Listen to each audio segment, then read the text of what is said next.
Une dernière question, si vous le voulez bien, sur 2012, les échéances politiques, électorales. On voit que tous les candidats, déjà que les candidats sont nombreux, Mhm. une dizaine, donc le paysage politique français est balayé. On ne parle pas beaucoup justement du religieux. Et pour Œcuménique, c'est un des enjeux de notre société, l'enjeu des religions. Euh, Est-ce que vous pensez que quand même la laïcité devrait permettre, lors d'échéances politiques, que ce sujet ne soit pas tabou, le sujet de la religion? Oui.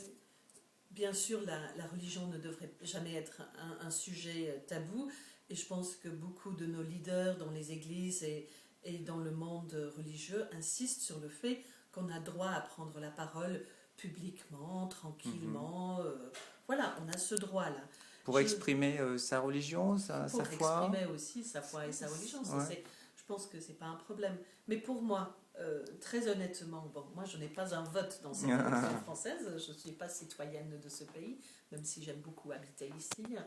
Euh, pour moi, c'est religieux quand on parle du logement, c'est religieux quand on parle si les gens On t'a ont des mangé? salaires Ouais. justes, Ouais. c'est religieux quand on parle de si les gens peuvent avoir assez à manger, Le travail. etc. Et un travail, du Mm. logement, de Mm. l'éducation, etc.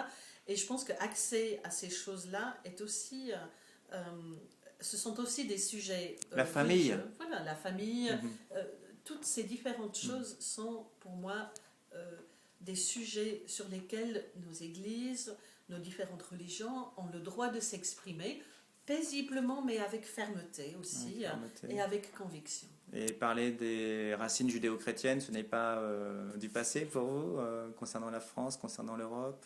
C'est du passé, vous voulez dire quoi? Oui, parce qu'on n'en parle pas, vous savez, on n'a pas voulu mettre dans la Constitution européenne que les racines de l'Europe étaient judéo-chrétiennes.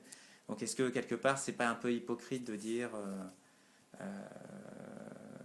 de dire voilà, toute cette dimension-là, elle est sur des valeurs, mais on en oublie les racines? Je pense, Non, hypocrite de la part du politique, hein. oui, je ne suis pas convaincue Je pense que tout l'effort était plutôt de mettre, de vouloir insister de la part de certaines églises sur la mention du chrétien, Mhm. et non pas de judéo-chrétien, Mhm. dans la Constitution européenne. Mhm. Et vu l'histoire de l'Europe et les 6 millions de juifs qui Mhm. ont été anéantis dans la Deuxième Guerre mondiale, Mhm. je pense que ce désir de certaines églises chrétiennes de vouloir marquer l'héritage chrétien de l'Europe était peut-être pas tout à fait, Ouais. bon, je ne vais pas dire justifié, mais n'avait peut-être pas assez d'humilité Mhm. au niveau de